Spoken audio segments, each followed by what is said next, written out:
2025 সালে আমাদের সঙ্গে বিশেষ করে আমাদের যাতে পুলিশ এই শব্দ দূষণ নিয়ন্ত্রণে কাজ করতে পারি, এই জন্য বন পরিবেশ মন্ত্রণালয় থেকে একটা উদ্যোগ গ্রহণ করা হয়েছিল এবং এই উদ্যোগের প্রেক্ষিতে আমরা এখন এটা ক্ষমতাপ্রাপ্ত, আমরা মামলা করতে পারি। 2025 সালে এই বিধিমালা পরিবর্তন হওয়ার পর থেকে আমরা শুধুমাত্র শব্দ দূষণের উপরে 29,478টি মামলা হচ্ছে, এটি শুধুমাত্র শব্দ দূষণ নিয়ে। আর কালো ধোঁয়ার বিরুদ্ধে আমরা মামলা করেছি 5,970 আমাদের এই 6 মাসে। আমাদের টোটাল যে মামলা সেটা আমরা করেছি হচ্ছে 35,448 এবং এ থেকে স্যার আমরা জরিমানা আদায় করেছি 1,92,44,900। তো স্যার এটি যেটি বললাম স্যার, এটি তো সামান্য পরিসংখ্যান।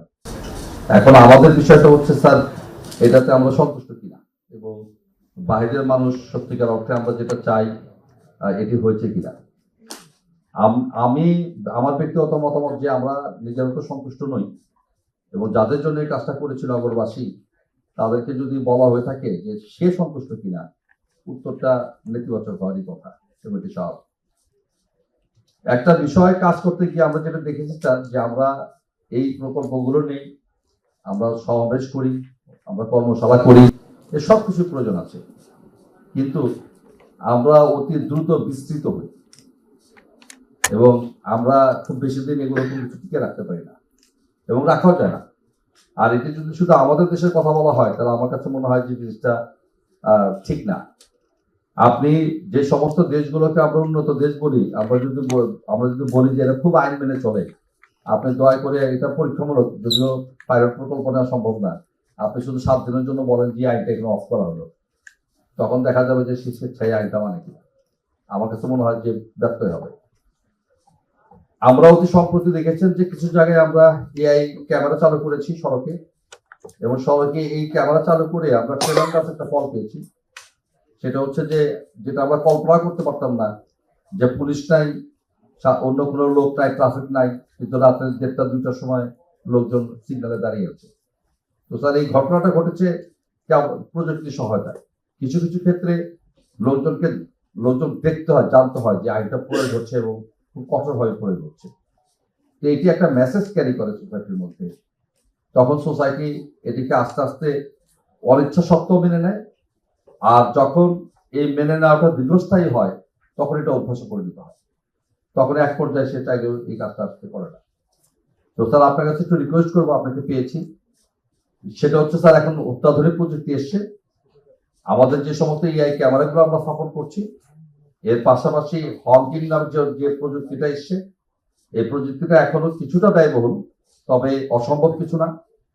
আমাদেরকে যদি 100টা এরকম মেশিন দেওয়া হয় এবং আমরা যদি একটা একটা করে এরিয়া ধরি, এটা হতে পারে এয়ারপোর্ট। আমাদের কাছে স্যার খুবই অস্বস্তি লাগে স্যার। আমরা নিশ্চয়ই স্যার আপনি দেশ বিদেশে ঘুরে দিয়েছেন প্রচুর, আমরা মাঝে মাঝে সুযোগ পেয়েছি। তো যার এই ঢাকা এয়ারপোর্টে নামার পরে এত বেশি পার্থক্য চোখে পড়ে স্যার, এটা খুব কষ্টদায়ক, খুব খারাপ লাগে। সারাক্ষণ এখানে হর্ন বাজে, এবং হর্ন বাজানোটা হচ্ছে স্যার আমাদের ক্ষেত্র বিশেষে আমরা মনে হয় একটা উৎসবের মতো করি যে হর্ন।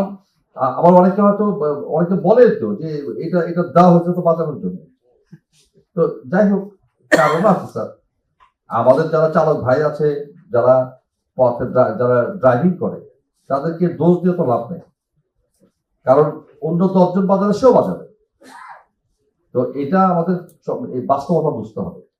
তো এই জন্য স্যার আমরা যে কাজটা করতে চাই, আমরা প্রযুক্তির সহায়তা নিতে চাই, আমরা ছোট ছোট পাইলট প্রকল্প করতে চাই, কিন্তু যতটুকু করতে চাই অতটুকু একে শতভাগ করতে চাই এবং অল্প করেই করি স্যার, শুরু করি। আপনি দয়া করে যদি আমাদেরকে এরকম একটা সুযোগ করে দেন, তবে আমি স্যার এতটুকু কথা দিতে পারি যে বাংলাদেশ পুলিশকে যতটুকু যেখানে ক্ষমতা দেওয়া হবে স্যার, আমরা আমাদের উপর অর্পিত দায়িত্ব আমরা অত্যন্ত নিষ্ঠার সঙ্গে পালনের চেষ্টা করব এবং আমাদেরকে এই প্রযুক্তি সহায়তা দিয়ে আমাদেরকে স্যার একটু প্রশিক্ষণের ব্যবস্থা করে দেন। আমরা এই কাজটা করতে চাই স্যার, এবং এই কাজটা করতে চাই জাতি হিসাবে। আমরা আমাদের যে উত্তরণের যে সদিচ্ছা আছে, এটার জন্য স্যার করতে চাই। যদি ঢাকা শহরে একটা নির্দিষ্ট অঞ্চল হর্ন মুক্ত হয়ে যায়, তাহলে স্যার আমাদের পরবর্তী প্রজন্ম, আমাদের সন্তানরা শিখবে, আমাদের ড্রাইভাররা শিখবে যেন হর্ন চলা যায়। তখন আস্তে আস্তে এটি সারা দেশে স্যার বিস্তৃত হবে। তো স্যার আপনারা আজকে স্যার এসেছেন, আপনি আমাদের অভিভাবক স্যার। আরেকটা কথা বলতে চাই স্যার, সেটা হচ্ছে স্যার ঢাকা শহরে আমার মনে হচ্ছে স্যার ব্যাপক একটি অংশ রয়েছে, যেটা হচ্ছে স্যার এটা কিন্তু একই সঙ্গে স্যার ধুলার শহর। আপনি দেখবেন যে শীতকাল আসছে, এখন বর্ষাকালে আমরা টের পাচ্ছি না, বিশেষ করে যারা স্যার আমরা ট্রাফিকের ডিউটি করি স্যার। আমার কাছে একটা পরিসংখ্যান আছে স্যার, আমি একদিন একটু দয়া করে আপনাকে দেখাবো, আপনি যদি আমাকে অ্যালাউ করেন। আমাদের রিটায়ারমেন্টের পরে আমাদের ব্যাপক একটি অংশ, ব্যাপক সংখ্যক একটি অংশ এই সংক্রামক ব্যাধিতে আমরা মারা যাই। আমাদের দীর্ঘস্থায়ী অ্যাজমা হয়, আমাদের লোকগুলো কাজতে থাকে, ভুগতে থাকে। এবং একই সঙ্গে যারা ক্রাইমে কাজ করেছে আর ট্রাফিকে কাজ করেছে, আমি এটা নিয়ে গবেষণা করিয়েছি যে সব অসুখের প্যাটার্নই ভিন্ন। কারণ আমাকে তো এই ধুলাবালি খেয়ে তো বড় হইতে হয়, এই পুরো ভিতরে ফুসফুস থেকে শুরু করে অন্ত যা আছে সব তো ধুলার বালিতে ভর্তি, কালো ধোয়া। তো এটা একটা ব্যাপক একটি বিষয়। তো আমরা চাই যে ঢাকা শহরে অনাচ্ছাদিত যে সমস্ত জায়গাগুলো আছে, রাস্তার পাশে যেগুলো সয়েল আছে, এগুলোতে স্যার যদি খুব লো কস্টিং, কোনো বিষয় না স্যার, এগুলোকে যদি আমরা গাছ লাগাতে পারি স্যার, তাহলে শহরের টেম্পারেচার যেমন কমবে, ধুলোবালিটা স্যার কমে যাবে এবং আমাদের লোকগুলো তার দায়িত্ব পালন আমাদের জন্য অনেক বেশি সহজ হবে স্যার।